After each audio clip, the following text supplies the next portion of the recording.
Welcome to Woman Wednesdays, where grown-ass women have grown-ass conversations. I'm Pat. I'm Lisa. Let's chat.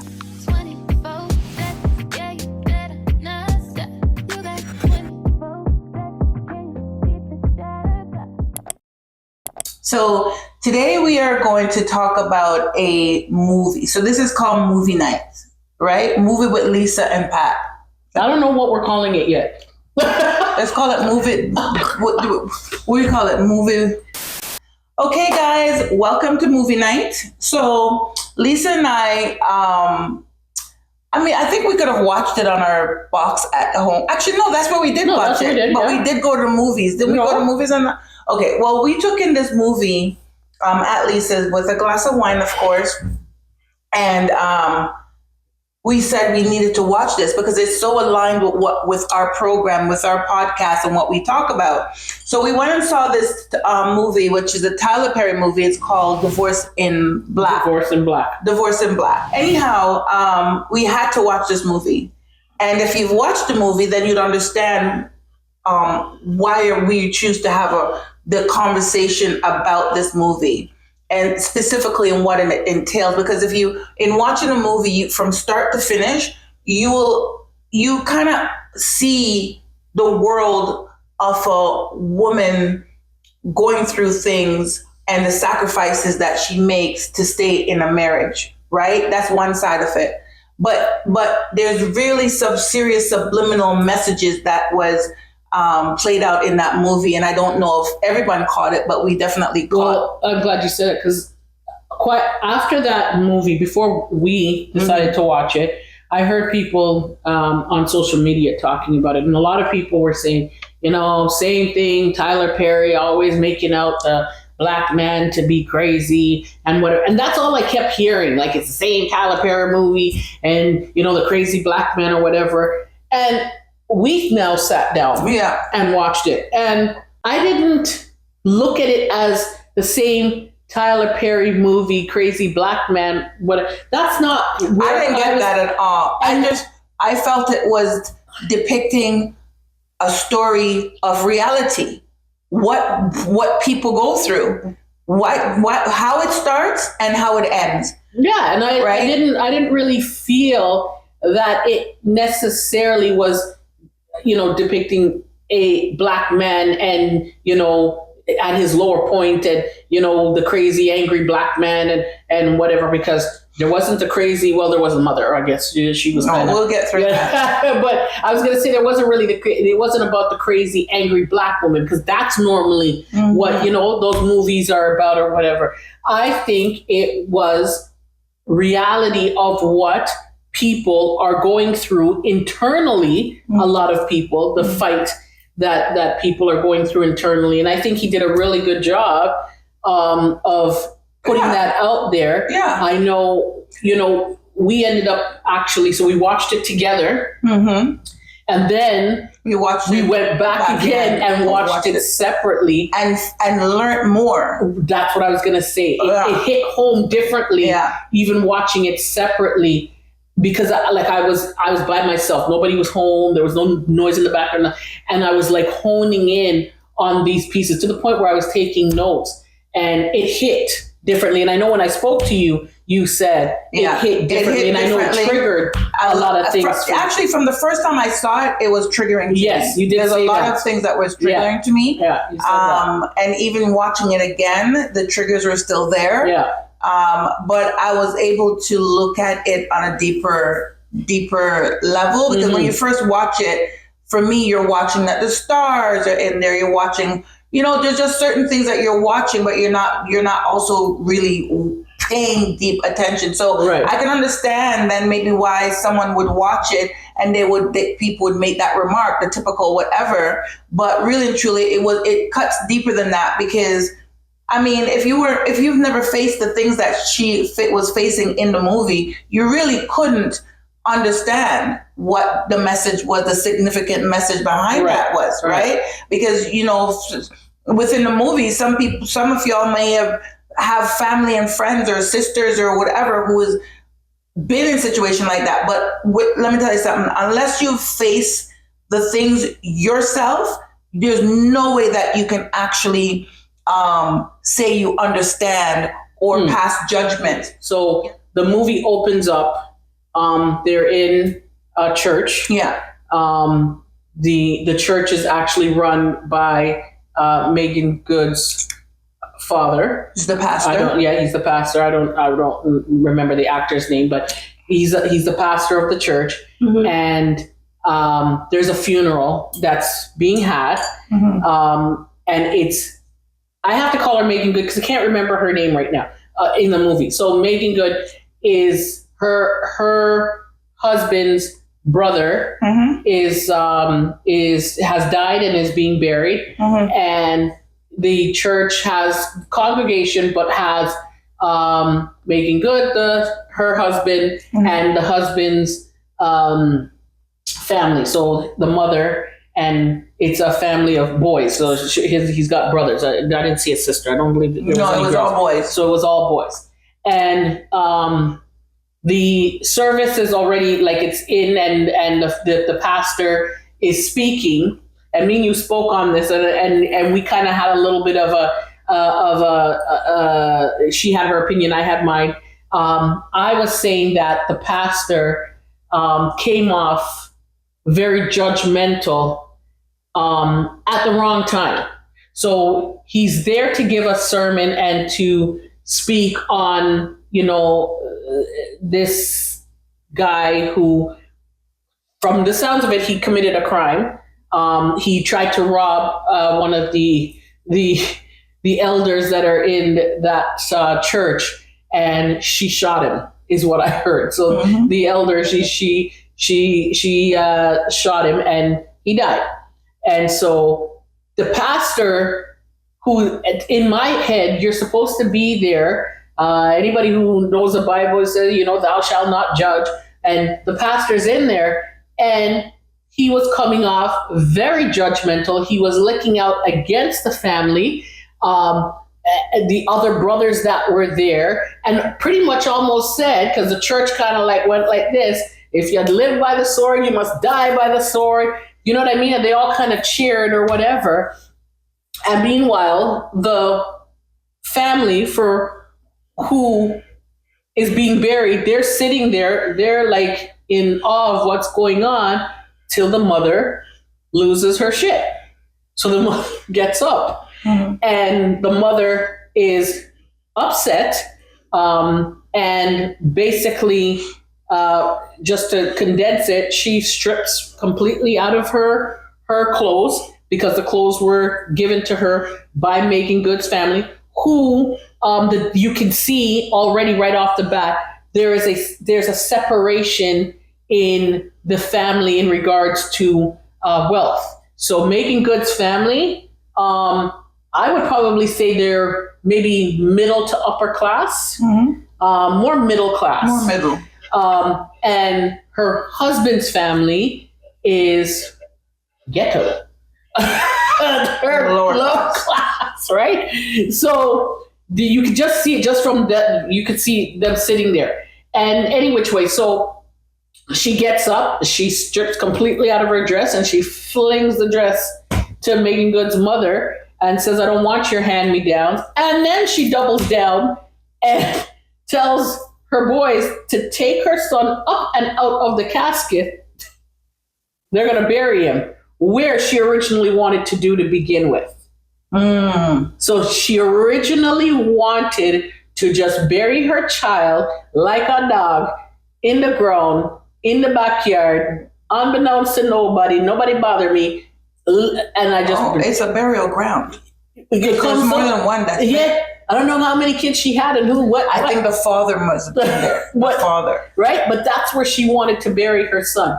And she blamed Megan Good because she somehow talked the husband into saying, let my family give him a proper burial and whatnot. And so the mother was just beside herself, and they literally took that body out and of the church. For me, all that showed, what I got out of that and what I made notes to was, one, the pastor was very judgmental. I don't think that was right, being that you are the pastor of that church, that was neither the time nor the place. Get it? But you're angry. These people are a menace to society. But at the time, what you're supposed to be doing is just pastoring.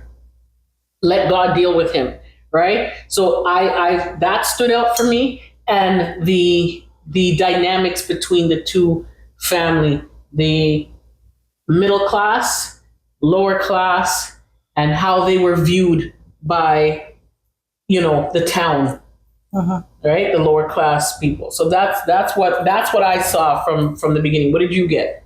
So for me, it's kind of funny because yes, I understand the pastor is being judgmental. What a pastor should not do. Again, the movie triggered me, right? Mm-hmm. So right away from the beginning, there was just certain things. I'm sure, it was slow to start, but I kind of like heard what the father was saying, and what I saw was you can legit see that these people are problem people from when you watched it. You can see that. So what I saw was the pastor pastoring to a bunch of nuisance of a family that's basically tormenting the town and just causing problems. And this guy now got killed because of their ability to disrespect, the town, disrespect the people. This is an older woman. You're trying to rob an older woman out of all the things that they've been doing. And now you come to this, and then the poor woman end up now shoot him. So pretty much he was saying indirectly, it serves you right. Right. So the mom, and right away from the mom opened her mouth, you can hear the toxicity, her, yes, she was upset. Yes, she was upset because she felt that she's in the church being judged. But was she upset when her kids are out there causing and tormenting the town? Right? No, she's upset because she's now being pointed out. And what, for me, I think the pastor took this opportunity to actually put them in their place, which obviously didn't like it because they were reactive, right? So the mom, out of sheer ignorance, decided, okay, let me take off what you give me. I don't want your hand-me-down when you need it. Let me take my child and go out of the casket you provided, which made no sense. But so she got her boys, her soldiers, to take out their dead sibling and bring him in the car stiff as ass to go home and dig up land somewhere to throw him in. There's a few things wrong with that. A casket is to hold the body. The body is going to break down over time, and it's also avoidance of pollution. So you decided, I feel that was a bit prideful. You took out the dead body to go and plant it in the soil as though it was a plant, a seed that you threw down there to grow now into a tree. Well, she disposed of it, and I think that's just how she is. She just disposed of it. So okay, yeah. So therefore, the pastor took the opportunity to really kind of put them in place in that moment. Was it the right time? No. But I think what it was a frustrated set of people, because it wasn't just the pastor, it was the entire church. They were just frustrated with this family and all that all that they have been to their town. However, they're able to give them a free casket and give them clothes and all of that, so they can be prepared and show up for their which they whatever. Did that, but then it came on. Now, we did that for you. This is how it came off, and this is why she acted the way she did. Yeah, you gave me all this stuff, so now that opened me up for you to. Does she look like a woman that would listen to you if you sat down and talked to her? No. Okay, this woman was. No matter what, she still had her pride, and that was the thing for her. So her pride. I don't know why she chose that time to be prideful, but that was her pride that was speaking. And I can almost say that I know of a lot of people, maybe that wouldn't have done it then and there, would have said, I don't want nothing from you from jump. You wouldn't have been able to convince me. No, you just said, no, it's okay. No, I don't want anything from you. I'll just go there and go in whatever I shop in. Right. She should never have taken anything. I understand that she feels that she got talked into it, but you should have stood your ground, because you obviously want nothing to do with the people. But you took it and put it on, though. You took it, you put it on, you let them put it in the casket. You put it on. You did all of that. And now you're popping buttons and taking it off like at the strip show at the church. Any which way, what was moving forward, because it wasn't just about that, obviously, but what it was showing is that now you see, what's her name, what she was trying to do as a wife, she was trying to appease her husband by allowing for him to have a good burial for his family, because she knew that they probably didn't have it like that. So she was trying to be that wife for her husband. Lo and behold, they took it the wrong way. The mom blamed the wife, and in the turn, the mom blaming the wife it leaves the brothers upset with the wife and thinking, because they made that statement that you upset my mom, right? When all she was trying to do was help. She was not trying to degrade them. She wasn't trying to do anything. All she was trying to do is so that's a good point, because that right off the bat also showed her character from jump. That as a wife. Was a wife that wanted to make sure that her husband and who walked with him, which is his family, were good. So my dad has a church, he pastors at a church.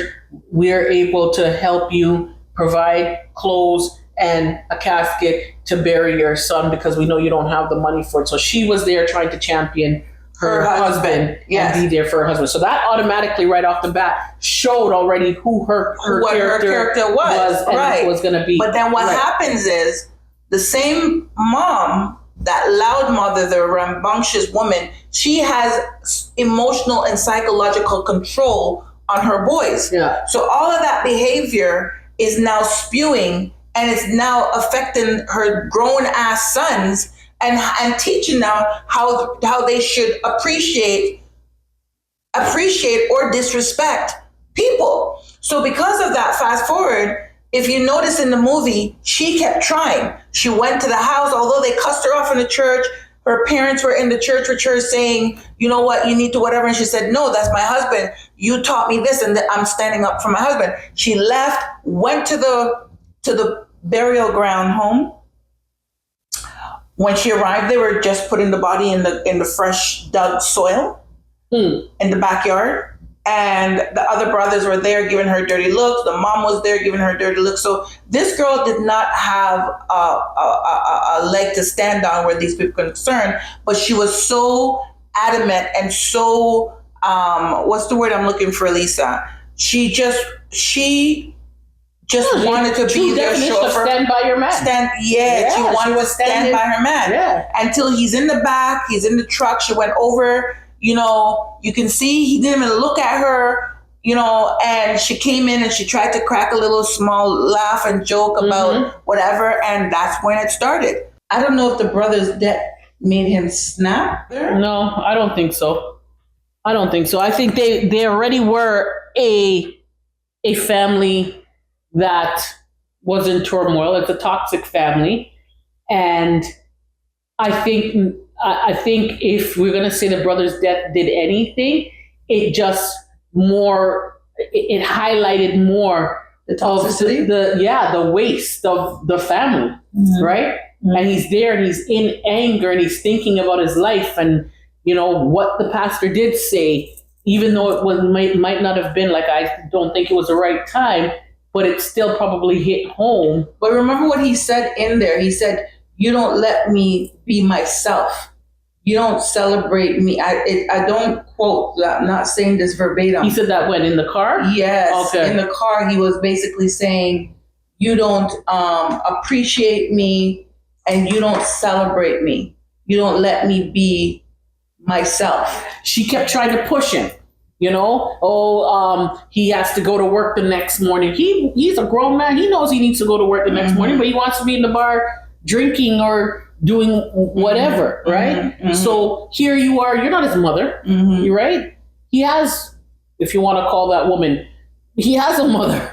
Was right? she a mother though? And she was not mothering. So now you want a mother? Yeah. He doesn't want a mother. Yeah. Right? Yeah. I think that's why we talk about this because I think he also pushed away because he knew within himself that she was better than him. Right.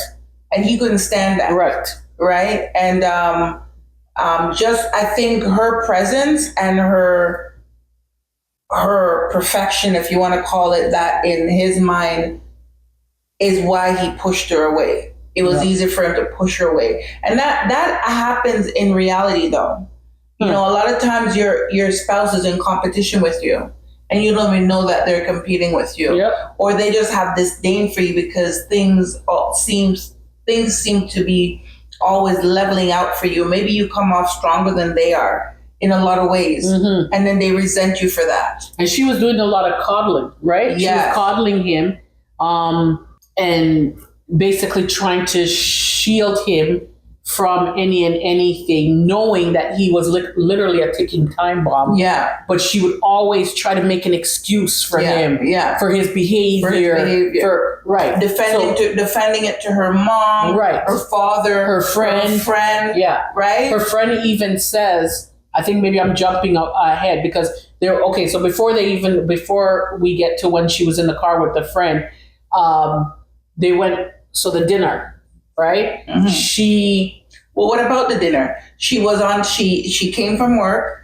She said, give me 45 minutes. Yep. He was pushing at the envelope saying like, let's go. Right. And she's like, well, I'm not going to go. I just came from work. I just need to shower and change. Yeah. And he got up and she came downstairs. Significantly, they showed you the clock. Yeah. The timing that she took. Yes. What she said, I just need this amount of time. She made sure she came down before 30 minutes she came down. Yeah. And even prior to that, you noticed one thing with her when she came in the door and he was there and he was sitting there. He already looked like he was bubbling inside, whatever was going on with him. And she picked and chose her words that she would say to him. And I noticed that throughout the movie. A lot of the time she was picking and choosing her words not to set him off. So prior to us fully understanding that she was also in an abusive, because that comes down the line after, that she was actually in an abusive relationship, you almost could feel the tension, that she was kind of fearful. tiptoeing and she was fearful of this man. So she would choose her words when speaking to him. She was very delicate. Try not to push the envelope to get him upset or whatever. Made sure she went upstairs, and even though she said 45 minutes, she was back down by 30 minutes. Yeah. They significantly showed that clock. So there was significance between that to show, because we all know as women, we'll say 45 minutes and we normally end up taking like an hour and change. But she came down within 30 minutes, knowing that if she probably went closer to the 45 or after, that would have triggered him. That would have set him off. And she came down before him. When she came down, he was gone. He was left her to go meet her girlfriend and her husband, which is also his friend. Right. And you got there. The friend asked, where's so-and-so? But he came in the restaurant sour. Yeah, he came in there, sat down. She asked, where's so-and-so? And then he literally just basically said, I don't know. I left her. Yeah. Like it was nothing. Yeah. Right? And then she comes into the dinner. The friend went outside to meet her. They both walk in. And it's because I know I'd be pissed. Yeah. Right? Lucky if I even went to the dinner. I don't even think, me personally, I probably wouldn't even have gone to the dinner. Yeah. I would have called up my friend. I'd be like, listen, you can have dinner with that so-and-so. Yeah. I'm not coming there again. Because if I come there, it's going to be all out war. So better I stay where I am. But she picked up, came to the restaurant, and had a smile on her face, tried to hold it together. And even with her doing that, she said nothing, didn't bring up the fact that you left me.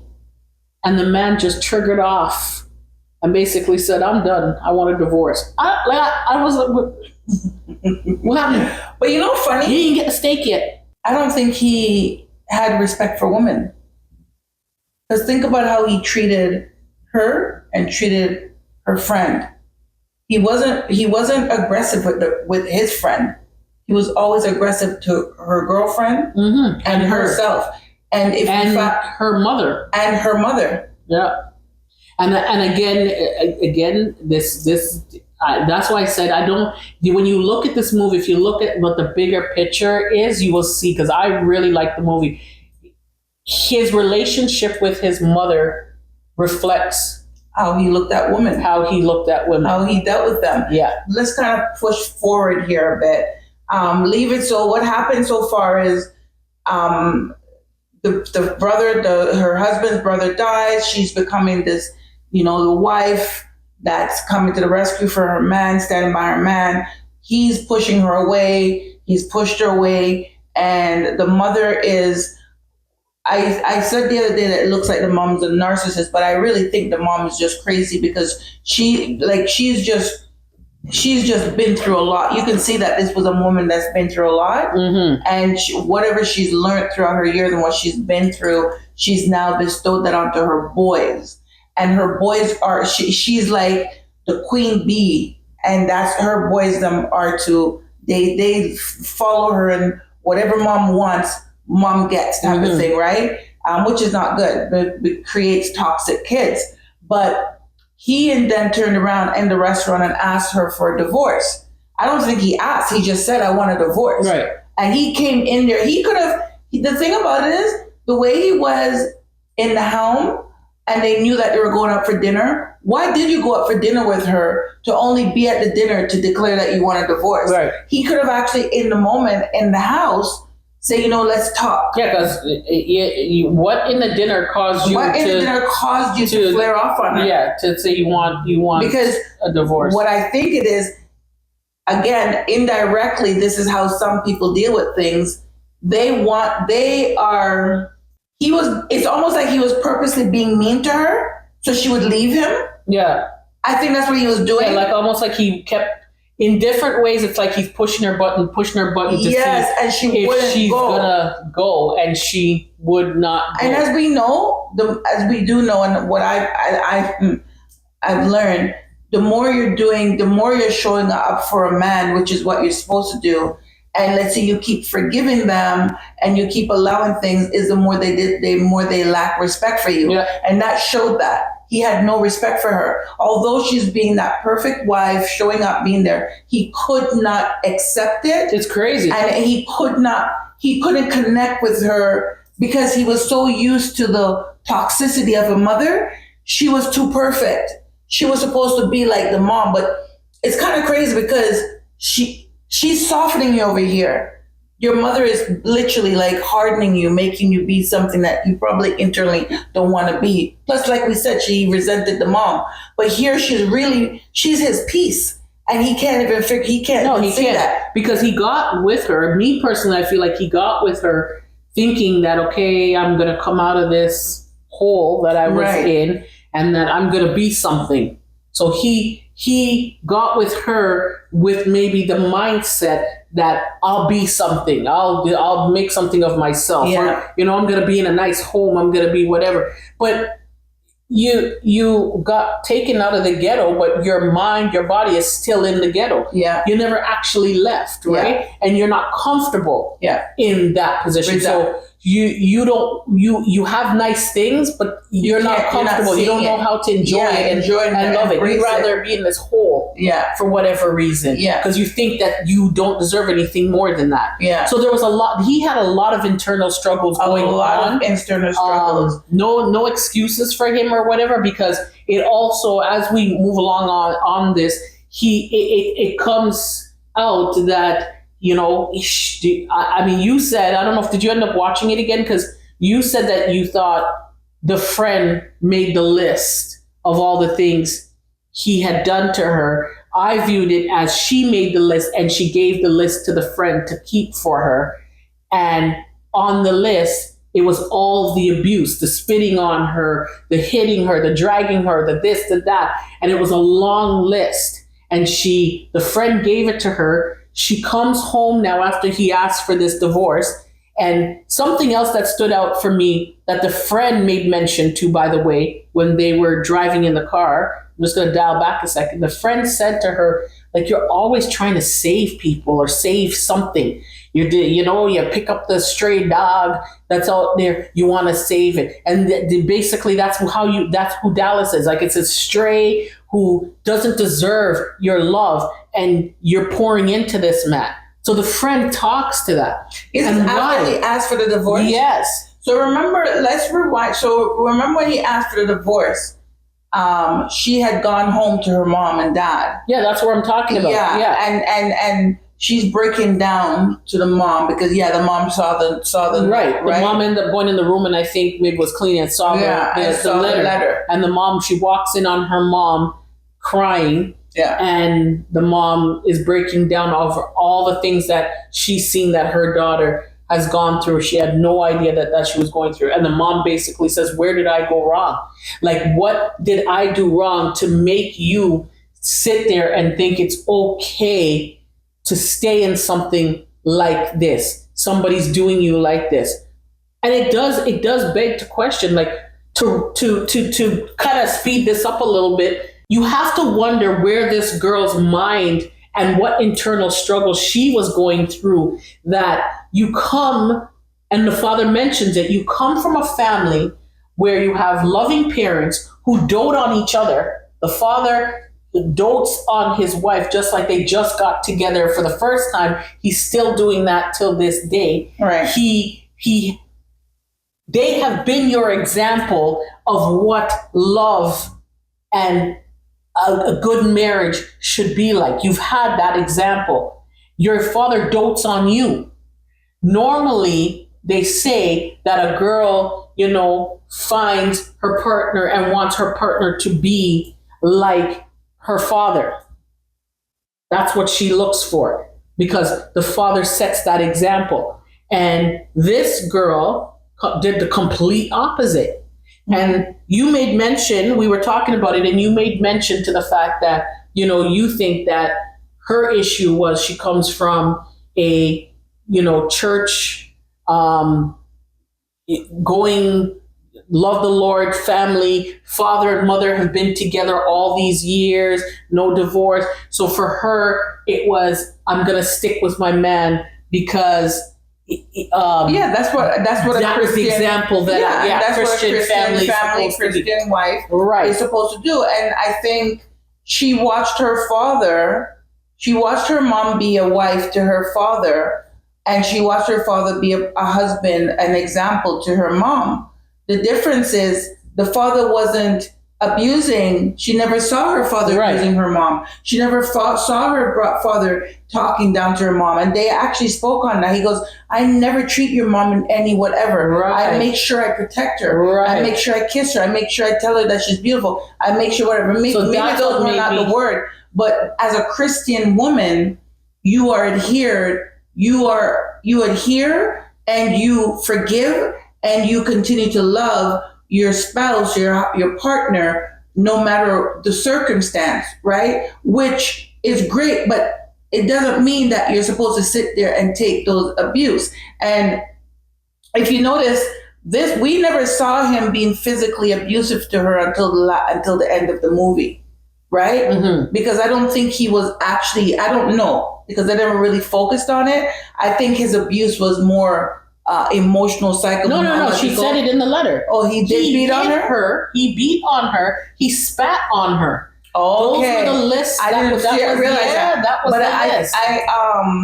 He and did like it all. Physically, emotionally, mentally, all of that he did. So this is why so I'm going to speak for her, because like I said, there's things that trigger me in the sense of this movie, because I've experienced some of those things that she's talking about. If not, probably I experienced, right? So it's kind of crazy because, when you know that you're going through something, and when you're a strong person, people see you as that. And when they hear that you've been in those circumstances, people in general, their instant question is, like, the reaction is shock, because almost like a non-belief. Mm-hmm. But when you're trying to believe in a person and you're trying to stand by someone, you are so caught up in trying to please this person that you ultimately forget about yourself and you allow for foolishness.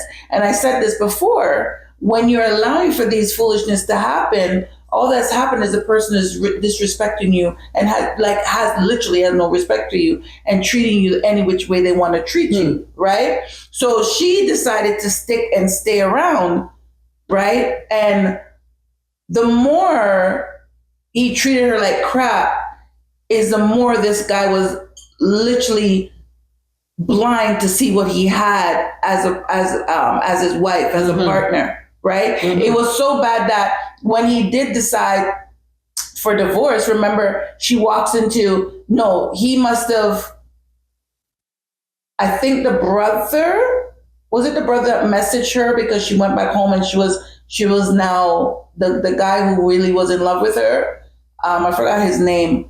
And they were just there talking, but the brothers, someone took a picture. Yeah, the brother messaged him and showed him the picture. And showed him the picture, and then he came to her workplace disrespecting her and doing the most, right? And that's when he told her, come down to whatever office to come sign papers or whatever the case may be. And she did. She came in there and signed the paper. She didn't care for nothing. She knows it was hers, right? And she signed the paper just to. So do you understand then what divorce in Black meant at that point? So they explain.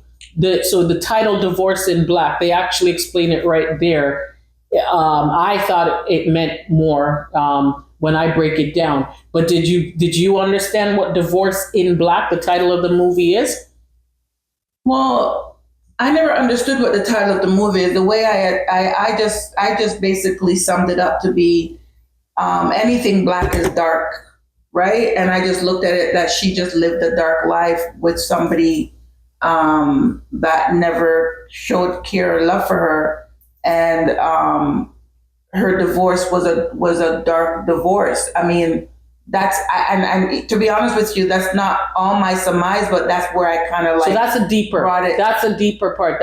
That whole marriage was dark. Yeah. So when you go deeper, that yes, you surmise that. But what divorce in Black meant was, she just wanted to be in the black when she was done with this relationship. Meaning, I just want to walk away with what I'm supposed to walk away with. Right. I don't want nothing from him. And her and her friend actually speak about it right there in work on the steps, because the friend says, let's go. Let's get down there, and you're going to take him for everything that he's got and whatever. And she actually turned and said, what does he got? Yeah. What does he got? No, we're not doing that. I want to be in the black when this is done. I don't want to be in the red. So she doesn't want to be in the plus. She just wants to come out even, but I want to be done with it. Yeah. And that was where the significance of divorce in black. So, but when you go deeper into it, and that's what I was saying, same thing as you, deeper is that this was very black. And then for time's sake, coming down to the end of it versus it just being divorce in black, right? It becomes very dark because he becomes even more dark because you asked for the divorce, but yet you don't. You remember he came home everywhere she was, he was there. She come down from her room, from her bedroom. You know, yes, she the man. She was waiting the guy the night before, you downstairs having a bowl of cereal and claiming this is my house. Yeah, I told my mom. I told my mom and my brother, no, this is my wife. Why didn't you stand up to her in the initial and claim her your wife? Right. Why now? Because you emotionally made a decision that you want a divorce and now you want her back. And he went so far as to tell her, bro, she owes him an apology. And she owes him an apology. Now, let me tell you the height of foolishness, right? So he never really wanted to divorce. This guy was so confused. He didn't really want to divorce his wife. It was an emotional move. And it was a move based on the influence and the negativity of his family. Because really and truly, the brothers are the one that pushed it. The brothers are the one that sent him the picture of her and this guy who legit, they weren't doing anything. But because of his impulsiveness and his arrogance and whatever, this guy's been pursuing her and he pushed her right into his arms. Yeah. I don't view that he did not want the divorce. I don't think this man knew what he wanted. He was so dark and toxic, he had no idea. You didn't want nothing good. And she was good. And you knew she was too good for you. That's why his ass kept coming back. Yeah. You did not know how to handle something good. Yeah. Because you've never had. But he's never had it. Again, so you didn't back know. To the mom. Right. How the mom you he was never raised. Had anything good, so you didn't know how to deal with it. So it's a toss-up for me on whether he didn't want to divorce her because I don't even think he knew. I think he wanted to control her. Clearly, we saw that. Well, yeah, control. Well, he wanted her beneath him, right? Because no matter what he left, however he looked at her, she always looked like she was above him. She never put herself there. She wanted to be even keel with him. She wanted to support her man. She even wanted him to be higher than her, right? She tried to push him to his potential that he never could come to. He never could get there. And for every time she tried to push him, he would push back. All right. So he would never, she was way too good for him. But you come down now to her finally standing her ground, finally understanding. I love when she dragged him out the house. Oh my God. Yeah. She came into her own and understood this is garbage what I'm accepting, and I will not accept it anymore. And that was basically what she was saying when she dragged his behind out the house and continued from there, just trying to now let me move on. She came into the office, signed off the paper. The lawyer's telling her, get a lawyer. You should get a lawyer. No, I read it. I can read. I want out. So, and a lot of times, and you know, that's not sometimes, a lot of times when you come to those places, you've just been pushed so much and so far that you snap. Yeah. And you lose yourself. Yeah. You know, and sometimes you're doing snapping and losing yourself in the midst of going through things and not realizing that they call it reactive abuse, right? When you start spewing out and you start vomiting up that the abuse, the toxicity, the hurt, the shame, the pain, the control, the lies, all of these things just starts pouring out of you.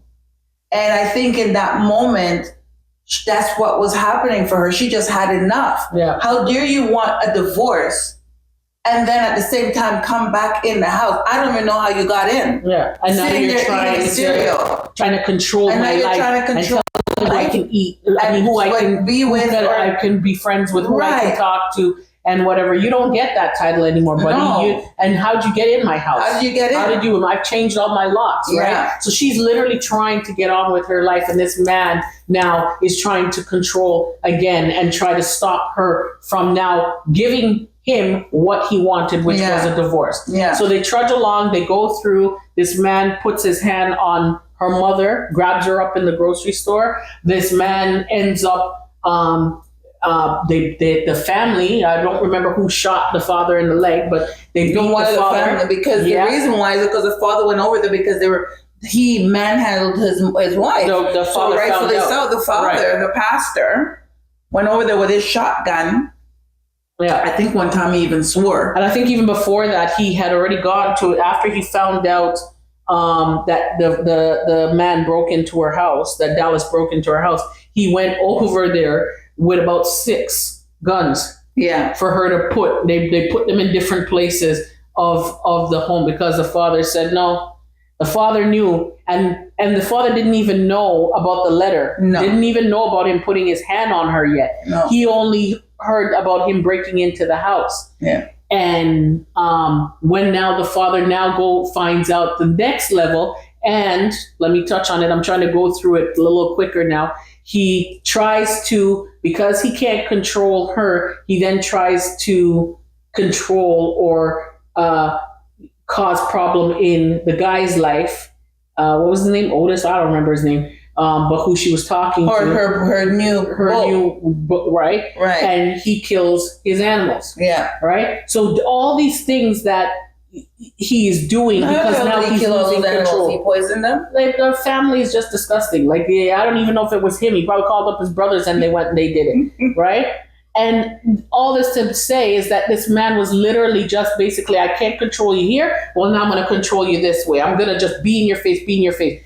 So it comes down to now, after all of that, because now she's upset. Because he hurt her father. Now you've put your hand on my mother, and now you've hurt my father. My father's in the hospital. So now she just snapped. She snapped. She flipped. Yeah. That's the end of that. Somebody about to die tonight. Yeah. Right? So she ends up going back home and she texts him and sends him a picture of her and the guy. Yeah. Was it a picture? Yeah, she sent a picture of her and the guy. Oh, I didn't know she sent a picture. I just know she said he's the best thing that I've ever had. So she sent the picture and then speaks on it and says, yeah. So that gets him riled up. My man comes right back. He was in the house when she was there already, right? She came in and he was already there again? No, she was home. She was there. Remember, they were all looking for her. Her new boyfriend was looking for her. So how did he get in again? Because then he come in from upstairs. You heard the window. Okay, break. I didn't hear that, but I saw him come down the stairs because he broke in through the window. Mad. Yeah. So he comes downstairs and they go at it, and she literally beefs him up for him to put his hand on her. So she now starts to instigate and push for him to put his hands on her, and she technically, like you could see clearly, it wasn't the first one. It wasn't hard for her to rile him up because he was already a sick bastard, and she took them like a champion boy. Yeah, she only had to throw a few words out, and that triggered him off. And she knew what she was doing, and in the end, she did that for her to be able to have reason for why she was gonna. She did what she did. What she's gonna do what she do. Yeah. And that was pretty much the gist of the story. Because I actually, in the end, the mother, they were ready to attack her, and she turned around and said, I don't know what her response was. It was very ladylike, mind you, but some people were like, I don't remember the response, but it was a good one. Yeah. Yeah. But the moral of it overall, though, is a lot of people go through these things or going through these things, and a lot of times that person who is trying to hurt the other person is because they themselves is not well. They themselves is going through something. They themselves is masking something deep within and don't want to face their truth or their reality. So they channel it or project it on the person closest to them. Yeah. So if you are in a situation like this or know of anyone, just know that that's where that's coming from. That it's not necessarily you, right? But that it's that person having to deal with their own issues, right? And if they don't fix it, then it spirals out just like it did in this movie. And that's what it was depicting, a broken person. Rather than fixing themselves, rather than speaking out, which he did and pulled it right back in the next day after he sobered up because he's a punk and not wanting to fix. Because really and truly, all it takes is sitting down and really opening up and telling a person where you're coming from. I think that alone within itself will garner you some form of healing or at least an understanding.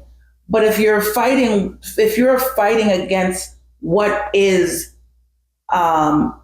reality for you, you're going to spiral. And it spiraled and spiraled. It got ugly because he kept showing up everywhere she was, taunting her family, doing all of this and that, pushing her and pushing this person to a point where she needed to retaliate and find her own way to shut this person down. Because if she didn't, it would be him hurting somebody, right? And for her, the last straw for her was when he's trying to attack her family, the two people that cared about her the most and genuinely cared for her. He's now coming after them, right? But the moral of it is that divorce in black, like Lisa figured it out.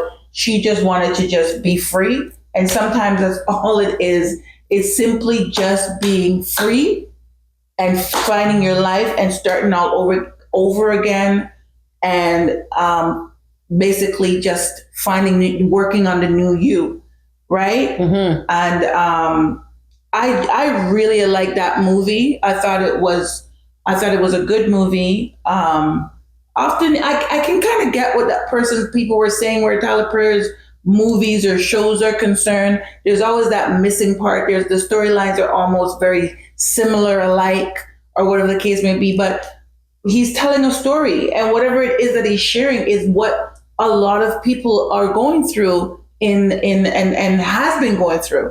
Correct. So it's just something that's being told. I think if you really look at the story, you can I know I pulled things out of there, whether it be from my life, from your life, other friends. I saw things and was able to kind of, side by side,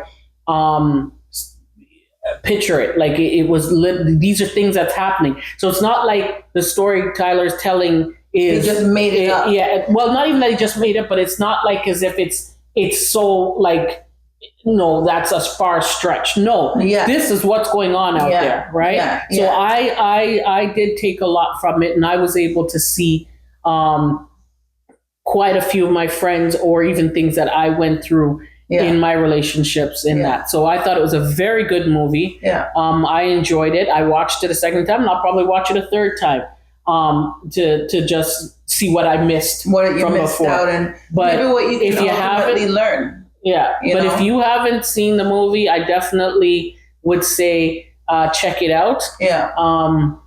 I think I think you can pull from it. Like I said, I did.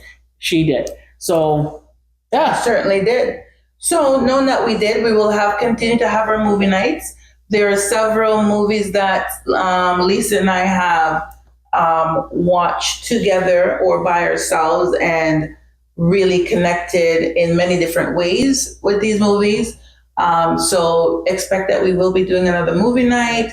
I know one of those that we want to talk about is an older movie, but it's still great. I think they're supposed to have part 2, which is Acrimony. Acrimony. Some of you already know what that is.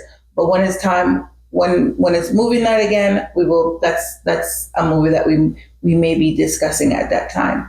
But with that being said, thank you for watching. Again, we ask for you to like, share, and subscribe to our channel. Our growth is a dependence not just on us, but also for those who are watching. So sharing our content with people that would be, how can I say, gain some kind of knowledge, or maybe some power, some strength behind the conversation we're having, by all means, let them know. Okay, we'd love to have them. We'd love to see you, and love to see more, many Leave more comments. Leave comments. If you've watched the movie, or if you liked the movie or you didn't like it, or if we didn't touch on a piece that you'd like to bring that up, please share. Yeah. Let us know. Yeah, for sure. All right. So thank you very much. Talk to you soon. Cheers. I touch that 5 for you. I do that 3 more times again. I testify for you. I told her like you, that bitch, I do it all, and I'm around you.